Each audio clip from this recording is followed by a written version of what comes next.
Hey there, welcome back. Or welcome for the first time. Either way, I'm really glad you're here. If you've been watching the channel for a while, you know the drill by now. Get comfortable, grab your tea, your coffee, your water, whatever's helping you unwind tonight. Make yourself nice and cozy. Because we're going somewhere tonight. Tonight, we're talking about the Vikings. Now, I know what you might be thinking. Vikings, warriors, horned helmets, longships, raiding, burning monasteries, all of that dramatic stuff you've seen in the movies. And yes, we'll get to some of that. So settle in, get absolutely comfortable. Before we start, if you could hit that like button, I'd really appreciate it. And subscribe if you haven't already. It helps more than you know. And I'd love to hear from you in the comments. Tell me where you're watching from, what time it is your time. Are you in a cozy bed? A late night desk? Working from home? I genuinely want to know. All right, let's begin. Let's start at the very beginning. Who were these people? The Vikings came from Scandinavia. That's Norway, Sweden, and Denmark, for those who need a refresher on geography. This is the northernmost part of Europe. It's cold, very cold in winter. The summers are short. The land is rocky and difficult to farm, and yet people lived there. For thousands of years before the Viking Age even began. These weren't savage barbarians who suddenly appeared out of nowhere. They had a rich culture, complex social structures, beautiful art, elaborate religious beliefs. They were Norse people. And they had been trading with the rest of Europe for centuries before anyone started writing about them raiding. The word Viking actually comes from something specific. It comes from the Old Norse word vikingur, which basically means a raider, or someone who goes on a raiding expedition. The word to go on a Viking was a verb. It meant to go raiding. So when we say Vikings, we're really saying the raiders. That's the origin. But here's the interesting thing.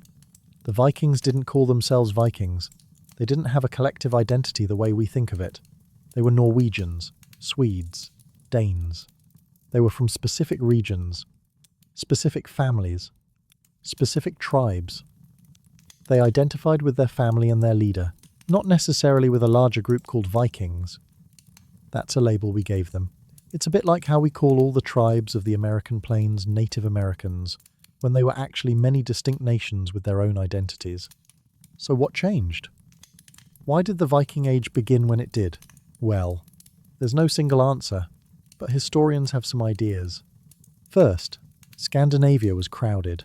Not massively crowded by modern standards, but crowded enough. The population had grown, and the land couldn't support everyone. Some people needed to leave. They needed new places to farm, new places to live. Second, Scandinavia had become more politically unified, or at least more competitive. Local chieftains were vying for power, and wealth was how you gained power. So raiding neighbours became a way to get stuff, and then you used that stuff to gain more power. Third, and this is the one I find most interesting, the Vikings had the technology, specifically the longship. This was an incredible piece of engineering. It was fast. It could navigate rough ocean waters. It could go up rivers. It could land on beaches. It could be carried over land. It was the perfect vehicle for exploration and raiding. Fourth, there's the political situation in Europe at the time. The Carolingian Empire was falling apart. The Frankish kings were fighting each other. There was chaos in what had been relatively stable Christian Europe, and that created opportunities. Weak monasteries, disorganized defenses, rich targets. So around the year 793, something happened that historians mark as the beginning of the Viking Age. A monastery on the island of Lindisfarne, off the coast of England, was attacked. Monasteries were wealthy. They had gold, they had silver, they had valuable religious objects, and most importantly for our purposes, they were lightly defended, easy targets. This attack shocked the Christian world. These were peaceful monks, and now they were being killed, their treasures stolen, their buildings burned, and so the legend of the Viking began. But let's be clear about something. The attack on Lindisfarne wasn't the first Viking raid. It was just the first one that got written down, the first one that reached the chroniclers. Vikings had probably been raiding for years, decades maybe. It just took a really dramatic attack on a famous monastery to get anyone's attention. Before we talk about where the Vikings went, Let's talk about where they came from. What was Scandinavia like in the Viking Age? Picture it with me. Northern Europe, far north. The sun doesn't rise very high in the sky, even in summer. In winter, there are only a few hours of daylight. The rest is darkness. The cold is bone deep. The wind cuts through everything. The landscape is dramatic. Mountains in Norway, forests in Sweden, rolling hills in Denmark. Fjords cut deep into the coastline. These long, narrow inlets of water surrounded by steep cliffs. Beautiful, but also practical. They provided sheltered harbours, places to anchor ships, places to hide from storms, and the sea. The sea was everywhere. Vikings lived on islands, peninsulas, coastal areas. The sea was their highway, their livelihood, their connection to the rest of the world. They were boat builders from childhood. Most Vikings could handle a boat before they could ride a horse. The farming was difficult. The growing season was short. You couldn't grow wheat reliably, but you could grow barley, oats, rye, root vegetables. You could keep livestock, cattle, sheep, goats, pigs. You could fish, hunt, gather. It was a harsh life, but it was survivable. And there was plenty of natural resources: timber for building, iron for tools and weapons, furs for trade, amber. That golden resin from ancient trees that washed up on the beaches. Arabs and Romans had valued amber for centuries. Let's talk about the different regions for a moment. Denmark was the most fertile, the warmest, the most densely populated. Danish Vikings tended to be more focused on raiding and trading to the south, toward Germany, France, England. They had the closest proximity to the powerful Frankish Empire. Norway was more mountainous, more isolated. The fjords cut everything up into small communities. Norwegian Vikings tended to go west, to the British Isles, to Iceland, to Greenland, to North America. They were the great explorers. Sweden was the biggest, the most forested, rich in iron. Swedish Vikings tended to go east, across the Baltic Sea, down the great rivers of Russia. They were the traders, the ones who made contact with Byzantium and the Arab world. But these are generalizations. Vikings from all three countries went everywhere and did everything. There were Danish raiders in Russia, Norwegian traders in Sweden, Swedish farmers in Denmark. The lines were blurry. Now, let's talk about where the Vikings went. Because they went everywhere. It really is remarkable when you think about it. Let's start with the British Isles. This is where the most famous Viking activity happened. England, Scotland, Ireland, Wales. The Vikings arrived in England in 793 and never really left. They established settlements, they formed kingdoms, they fought with each other and with the Anglo-Saxons. The Anglo-Saxon kingdoms of England were fragmented. 7 main kingdoms fighting each other: Mercia, Northumbria, Wessex, East Anglia, Kent, Sussex, Essex. They could never quite unite against a common enemy, and the Vikings exploited that perfectly. The first Viking armies were relatively small, raiding parties. But over time, they grew larger. Wintering in England became common. Rather than going home in winter, they'd stay, set up fortified camps, use them as bases for more raiding. In 865, something changed. A massive Viking army arrived in England, called the Great Heathen Army. This wasn't just raiders, this was an invasion. Tens of thousands of warriors. They conquered kingdom after kingdom. Northumbria fell. East Anglia fell. Mercia fell. Only Wessex held out. Under King Alfred. Alfred the Great. He's one of the few Anglo-Saxon kings we remember by name. And he's remembered for a reason. He stopped the Vikings. He fought back. He negotiated peace. He created a system of fortified towns called burhs. He built a navy. He united the Anglo-Saxons. After Alfred, his successors continued the fight. Eventually, they reconquered much of England, but not all. The Danelaw remained. The northern and eastern parts of England where Danish law and custom held sway. This area would remain distinct for generations. The influence is still visible in English today. Words like they, them, are, egg, knife, skin, shirt, law, want, call, get all from Old Norse. The Vikings changed the English language forever. In Ireland, Vikings founded cities. Dublin was originally a Viking settlement. Wexford, Waterford, Limerick, Cork. These were major trading ports. Dublin became one of the richest cities in Europe. Can you imagine? One of Ireland's great cities started as a raider's base. In Scotland, the Vikings held the islands, the Hebrides, the Orkney Islands, the Shetland Islands. These places have strong Norse heritage to this day. The language, the place names, the genetics, it all lingers. Shetland and Orkney were part of Norway until 1472. That's remarkably recent. The Isle of Man sits between England and Ireland. It has one of the richest collections of Viking artifacts in the world. The Norse Gaelic culture there was unique, a blending of Viking and Celtic. The language, the laws, the customs, all distinct. But the Vikings didn't stop there. They went east. Sweden headed east across the Baltic Sea. They travelled the great rivers of Russia, the Neva, the Volkhov, the Dnieper, the Dvina. These rivers formed a network of trade routes connecting the Baltic to the Black Sea and beyond. They reached Constantinople. That's Istanbul, for those who know it by its modern name.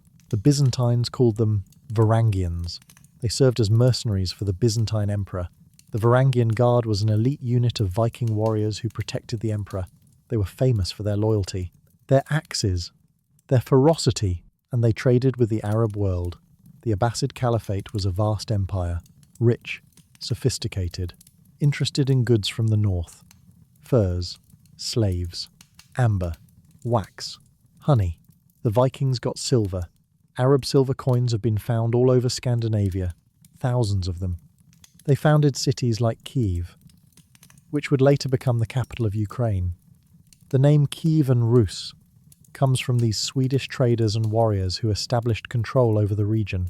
The word Rus might come from rose, an early name for the Vikings. The trade routes stretched all the way to Baghdad, the center of the Islamic world at the time.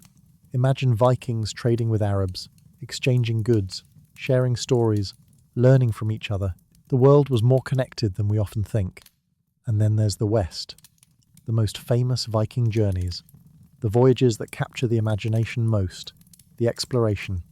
Iceland was discovered and settled by Vikings around the year 870. This is remarkable when you think about it. These people crossed an ocean to find a place nobody had ever heard of. They brought their families, their livestock, everything they owned. They just left. Why? Some were fleeing political conflict in Norway. Some were looking for new land. Some were just adventurous. The sagas tell stories of feuds and banishments that drove people to leave. The population of Norway had grown. Land was scarce. Iceland was empty, or at least empty of people. There were already some Irish monks living there, called Papa. They left when the Vikings arrived, or maybe were driven out. Iceland was remarkable for several reasons. It was the first democracy, sort of. The Althing was established in 930, an assembly where free men gathered to make laws, settle disputes. It's considered one of the oldest parliaments in the world, and it became the home of the sagas, the greatest works of medieval literature, stories about families, feuds, love, honour, courage, written down in the 13th century but describing events from the Viking Age. They preserve a world that's now gone. And from Iceland, some Vikings went further west. They found Greenland. Eric the Red colonised it around 985. He gave it the name Greenland as a marketing strategy to attract settlers.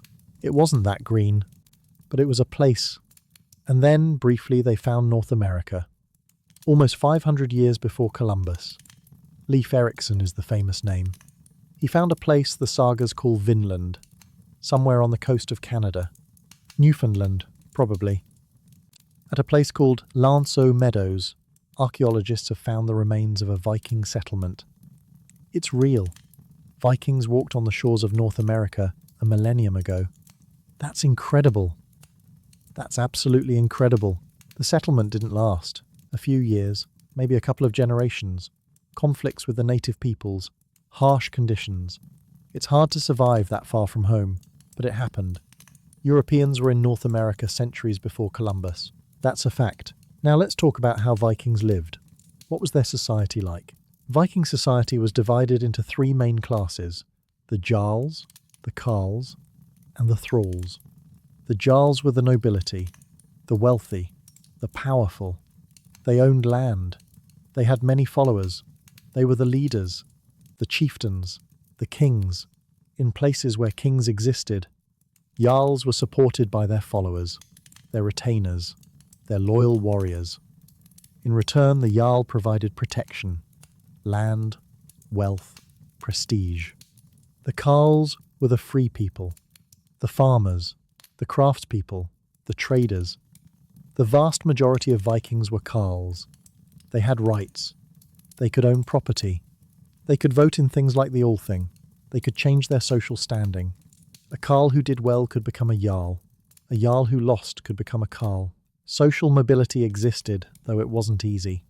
The thralls were the slaves. And yes, Vikings had slavery. It's an uncomfortable truth, but it's true. Thralls were prisoners of war, or people who had been captured in raids, or people who had fallen into debt and couldn't pay.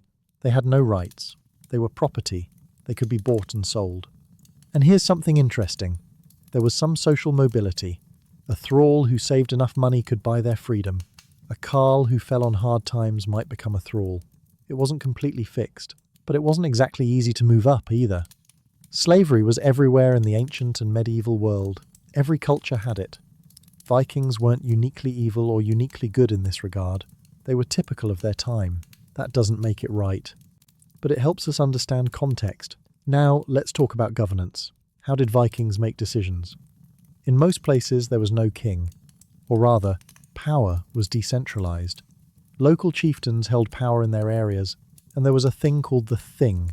This was an assembly, a meeting. People gathered to discuss issues, to make laws, to settle disputes. The most famous was the Althing in Iceland. This was established in 930 and is considered one of the oldest parliaments in the world. Imagine that. Farmers and chieftains gathering once a year to debate laws. It was democratic, in its own way. Every free man could attend. They gathered at a place called Thingvellir, the law rock. They elected a law speaker. He memorized all the laws and recited them, 1/3 of them every year, so everyone could remember the laws. That's an amazing feat of memory. And there were local things. In every district, smaller assemblies dealing with local issues. It was a participatory system.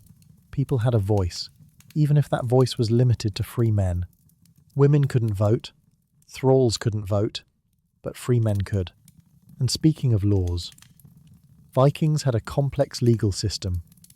There were laws about property, about marriage, about inheritance, about crimes and punishments.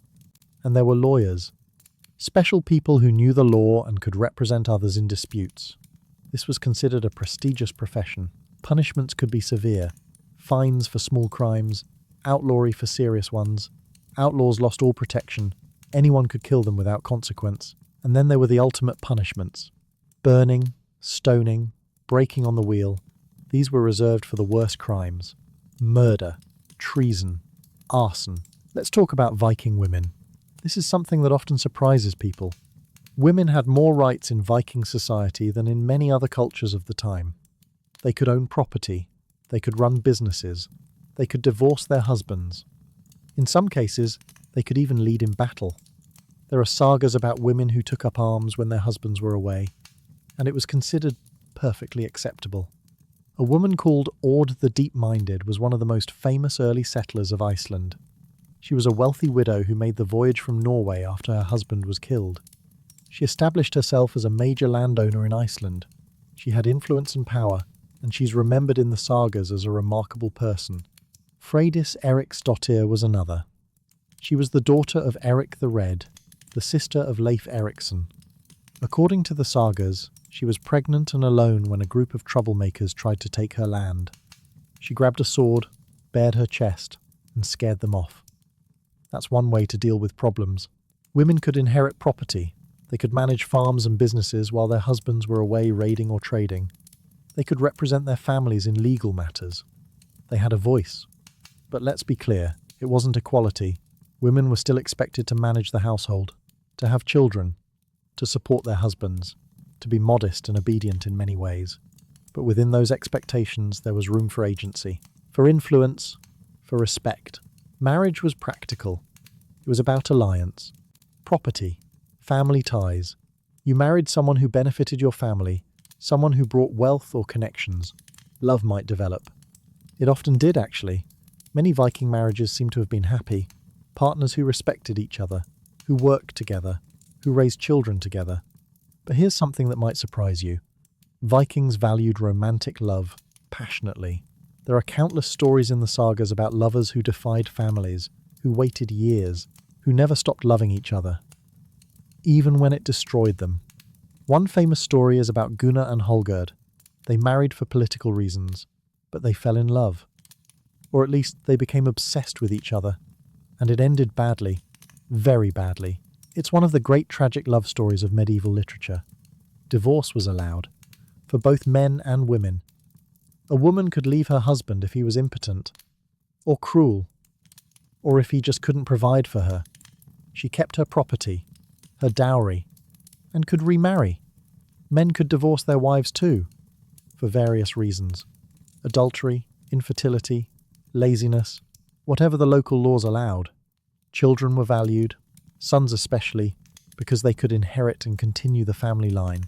But daughters were loved too, and there are stories of fathers who doted on their daughters, who gave them good marriages, who mourned them when they died. Childhood was short by modern standards. Children started working early. Boys learned their father's trade. Girls learned to run a household, but they also played. They had toys. They had games. They learned stories and songs. They grew up in a world full of magic and myth and adventure. Now let's talk about what Vikings believed. Their religion. Their mythology. The Norse pantheon is one of the most famous mythologies in the world, and you've probably heard of the main gods. Odin, Thor, Loki, Freyja. These names have become iconic, used in everything from comic books to band names to days of the week. Tuesday is Tyr's Day. Wednesday is Odin's Day. Thursday is Thor's Day. Friday is Freyja's Day. We speak the names of Norse gods every week without knowing it. Odin was the Allfather, the chief god. He was associated with war, wisdom, poetry. He sacrificed his eye for knowledge. He hung himself on a tree for 9 days to gain the secrets of the runes.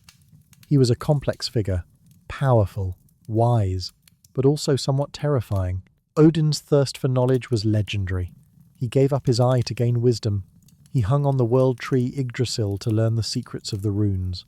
He sent his 2 ravens, Thought and Memory, to fly across the world every day and report back to him. He was always watching, always learning. Thor was the god of thunder, the protector of humanity. He wielded a magical hammer called Mjolnir. It always returned to his hand. It could level mountains. It could kill giants. He fought giants constantly. They were always trying to get into Asgard, into the realm of the gods, and Thor was there to stop them. Thor was the most popular god, the most worshipped. Regular people loved Thor.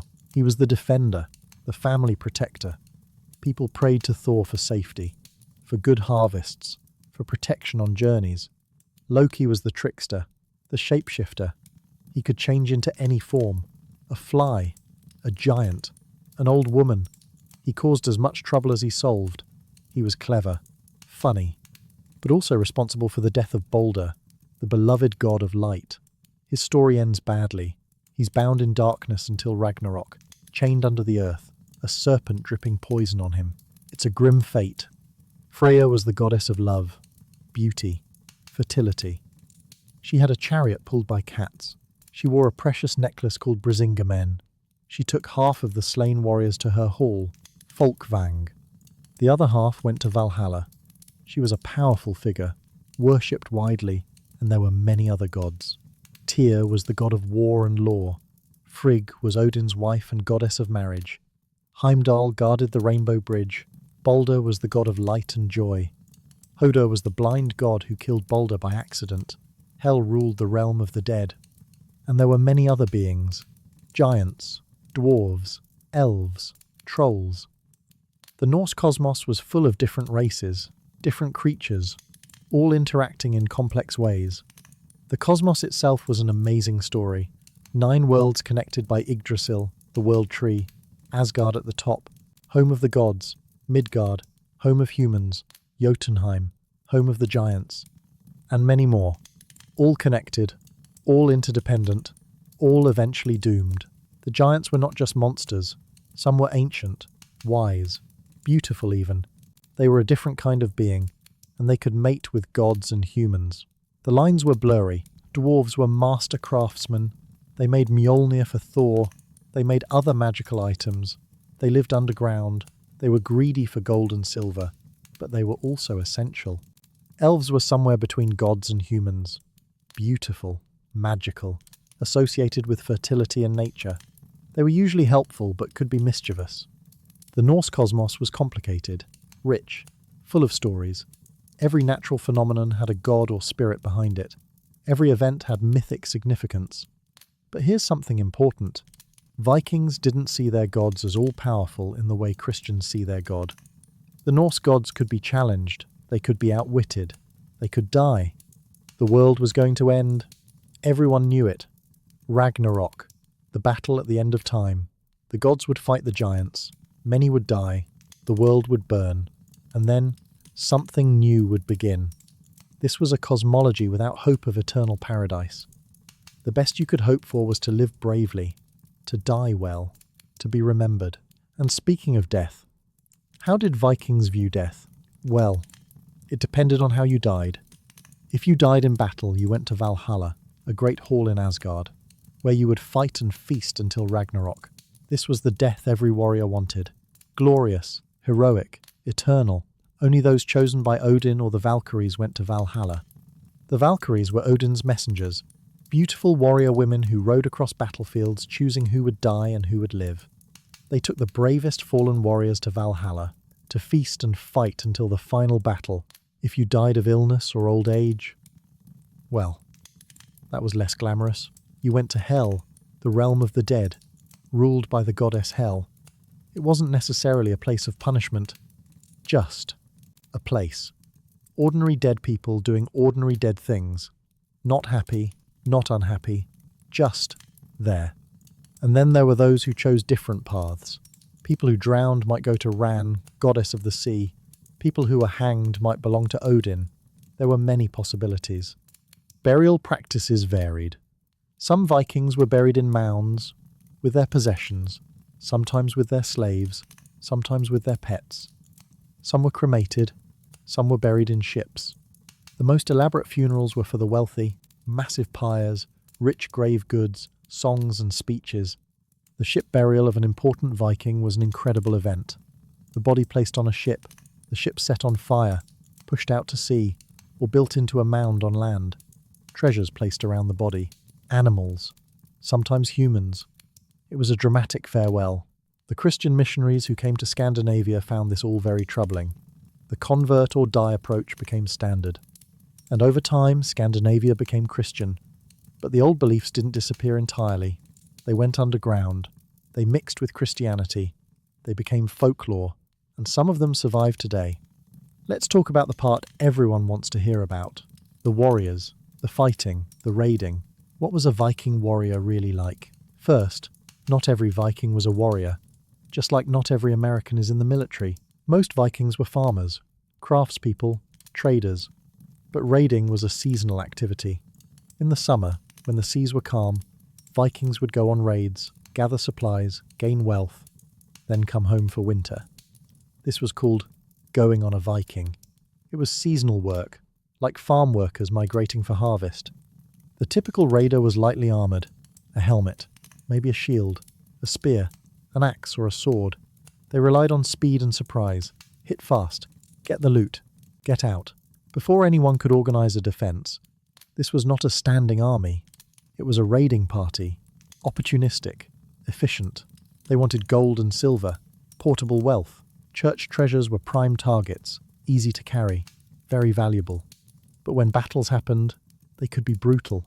Shield walls, massive clashes, axes swinging, swords stabbing, people dying. It was ugly, it was bloody, and it was part of life. The shield wall was the typical Viking battle formation, men standing side by side, shields overlapping. It created a solid defensive line. The front line locked shields together. Behind them, warriors with spears. Behind them, more warriors ready to push forward. It was like a medieval version of a phalanx. Breaking a shield wall was the goal, making the enemy give ground, making them break formation. That's when the real slaughter happened. And yes, there were berserkers. These were elite warriors who fought in a trance-like state. They were said to be impervious to fire and iron. They fought with incredible fury. They terrified enemies. Were berserkers real? Probably. At least some of them. There are references in sagas, in poems, in historical accounts. They might have used drugs or alcohol to enter their state, or they might have been psychological warriors, highly trained to enter a different mental state. Either way, they were feared. Some berserkers were outlaws, banned, illegal, because they were too dangerous, too unpredictable, but others served in elite units, bodyguards for kings and jarls. And then there were the elite, the huskarls, the professional bodyguards of kings and jarls. These were heavily armoured, well-trained, devoted to their lord. They fought for loyalty, for wealth, for honour. Weapons were important. A Viking's weapons were often heirlooms, passed down through generations. A good sword could be worth a fortune. Some had names, histories, stories, legendary swords that appeared in saga after saga. The swords were pattern-welded, made by folding layers of metal. The Vikings learned this technique from the Celts and Romans. The patterns made the blades strong and flexible. Some swords had inlaid inscriptions, names, maker's marks. And axes were common. The famous Danish axe, versatile, devastating. The long-bearded axe had extra length on the bottom of the blade, could be used to hook shields, pull enemies off balance. And armour. By the later Viking Age, more Vikings had mail shirts, hauberks. They covered the torso and upper arms. Expensive, but effective. Helmets, sometimes with a nose guard, but many fought without much protection. It was expensive, and speed mattered more than defence. Shields were essential. Round, wooden, sometimes reinforced with metal. They protected in formation, and they could be used offensively too. The boss in the centre could be used to punch. Let's take a break from all this fighting. Let's talk about something a little more peaceful. Trade. Vikings were not just raiders, they were traders, farmers, settlers, and their trading networks stretched across the known world. The Viking Age coincided with a period of expanded trade in Europe, and Vikings were right in the middle of it. They traded furs, amber, slaves, wool, silver. All sorts of goods moved through Viking hands. Amber was one of the most valuable trade items.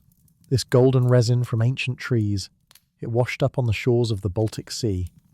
Romans had valued it for centuries.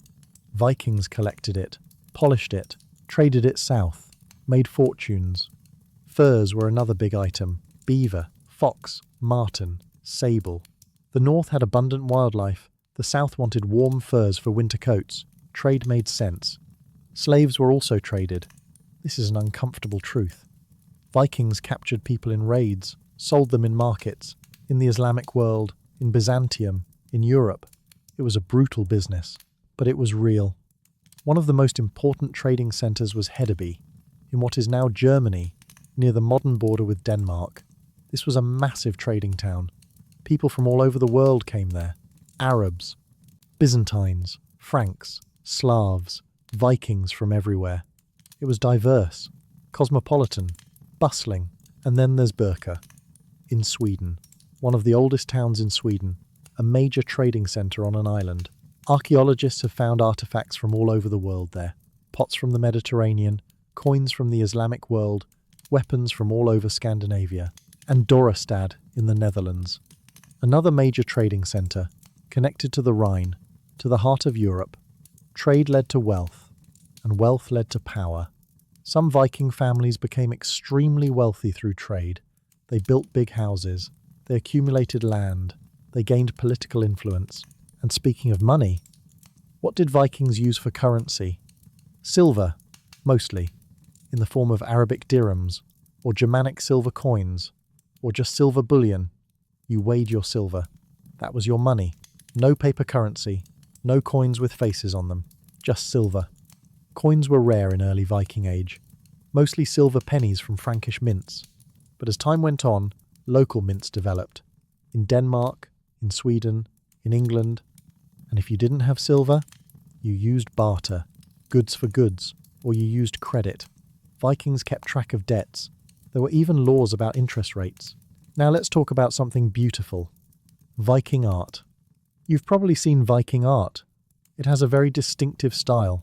Animal motifs, interlocking patterns, intricate designs, called Ørnes style or Bore style. Different periods had different looks, but always complex, always detailed. This art appeared on everything. Jewellery, weapons, tools, buildings, even on the prows of ships. It was everywhere. The animal art was particularly distinctive. Creatures twisted and intertwined. You can barely tell where one animal ends and another begins. They're called gripping beasts. They grab each other, claws and teeth. It's intense. It might look chaotic, but it's carefully designed. Every line is intentional. Jewellery was elaborate. Brooches, pins, necklaces, arm rings, often made of silver, sometimes gold. Men and women both wore jewellery. It showed status, wealth, identity. And speaking of ships, the longship is perhaps the greatest artistic and engineering achievement of the Vikings. These were works of art as well as functional machines. A longship was built without blueprints. The shipwrights passed down knowledge orally, generation to generation. They used clincher construction, planks overlapping, no nails. The ships were flexible, light, able to navigate shallow water, able to cross oceans. The 15th of March, 2026, 3:14, M. Rex, and the decorations. The prows were carved, often in the shape of serpents or dragons or wolves, beautiful and terrifying. The perfect combination. The ships were meant to look alive, magical, powerful. The sagas are some of the greatest works of medieval literature. Stories about families, feuds, love, honour, courage. They were written down in Iceland after the Viking Age, but they preserve the culture, the values, the worldview of the Viking Age. The sagas were written in Old Norse. They're realistic, psychological. Even when they're about legendary heroes, they feel grounded. Real people facing real problems. Love and loss and revenge and redemption. And poetry. Skaldic poetry. Complex. Alliterative. Full of kennings. Metaphors within metaphors.